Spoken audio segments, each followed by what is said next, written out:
what's up, good morning mga idol, mga ka-riders. So nandito tayo ngayon sa vulcanizing. Ayan, pinapavulcanize natin ng ating motor. Ayan.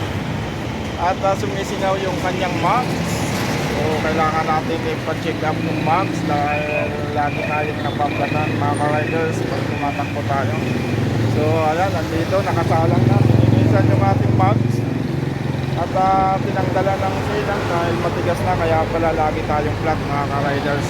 So ayan, pinatanggalan natin ng sealant yung ating gulong at matigas na.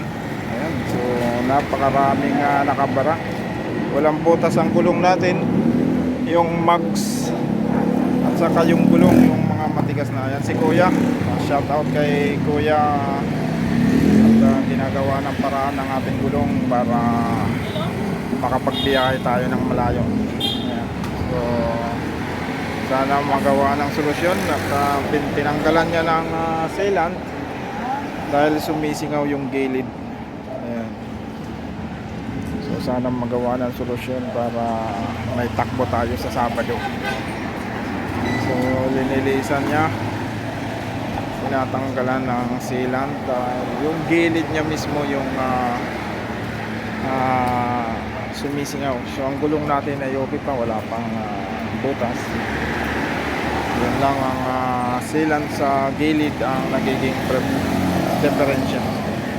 Ayan. So mga ka-riders, so nandito tayo ngayon sa kapitbahay lang natin sa may Jeffrey Rizal sa paggawaan ng gulong. Ayan ang ating motmot. Pinapagawa natin ng paraan dahil ayan. Dahil nagkaroon ng problema ang gulong natin mga ka-riders. So tagtad na ng sealant. Kaya ayan, pinapalitan natin pinatanggalan natin ng sealant. So ayan, nakasalang na ang sealant ang ating mags. Medyo malinis na. Ayan. So okay na. Tinanggalan niya na ng sealant. Lininis na. So ayan mga ka-riders, sana maging successful at mabawas-bawasan yung gastos natin. Okay, see you later guys. So ayan, kinakapit na ni Kuya at nasolusyonan na yung mags natin mga ka-riders. So okay na. Ayan, so ibabalit niya na. Natanggal na yung kanyang singaw sa gulong. Nagka-problema tayo mga ka-riders, mahaba ang tinulak natin kanina. So medyo okay na ngayon. So ayan, kinakabit na ni Kuya para medyo okay na ang ating gulong. Ayan. Sa ilang araw ay makatatakbo tayo. Wala nang magiging aberya tayo. So let's go guys.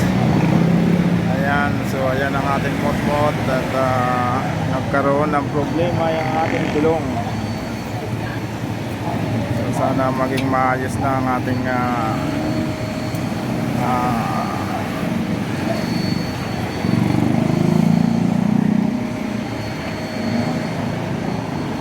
kinakabit na ni Kuya ang gulong natin at nagawa na ng solution.